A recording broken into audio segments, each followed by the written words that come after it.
that.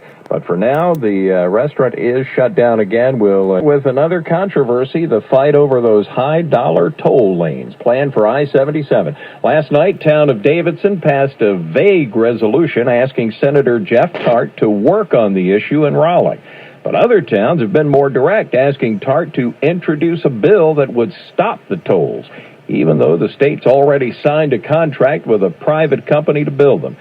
We've been trying to track down Senator Tarte for a while, and he joins us now. So, Jeff, are you going to introduce a bill to stop the tolls? Well, I've been pretty clear in my position and what I stated publicly, and I said if you have the municipalities in the Lake Norman area in the county, and you have a preponderance, significant number of businesses that make that request to my office, I will file that legislation. Well, you've got Cornelius that passed a resolution. You got Davidson. We do. Now, Cornelius's resolution was strong, asking you to do it. Davidson just sort of, theirs was wishy-washy. It just said, hey, work out something fair.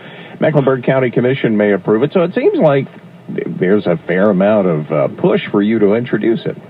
There is. And if now we're kind of waiting for a formal word from the county and formal word from Huntersville what they would like done. Well, it sounds like from a political standpoint, you're kind of doing kind of a duck and cover. Hey, if you beat my door down, I'll introduce the bill. But if you don't beat my door down, I won't do it. Well, yeah, I am not going to take a position to stop a project that's already been approved unless, because the municipalities have to own this in this quarter. It's not my decision by myself. Political cover or not, that's just, it's not appropriate. So let's say you introduce the bill. Governor McCrory, of course, I'm sure he's beating on you in the background like a rented mule going, don't introduce this, don't introduce this. Do you think, and a few other people. So do you think it would pass? Does it have a dog's chance of passing? Depending on how they would pursue it after. I mean, if we just said terminate, go away, leave us alone, it has a very remote chance to do that because of the penalties and stuff. And part of it depends what would happen in a lawsuit, how big a nickel we'd have to spend to get out of it at this point. So I'd say it has very, very little chance anyway. Doesn't sound like you have your heart in this to introduce a bill to stop it. Oh, no, I'd love to do it, actually. I think it would just do be... it. Yeah, well, I don't want to do this on my own and then... it doesn't make a lot of sense to have 80% of the population actually wanting the tolls, and you've got a loud group of 200 people saying, no, we don't. That's not the way to run democracy. But where are you coming up with the 80% number? Well, by the fact that we, have very few people that, we haven't seen Moral Monday rallies around this topic.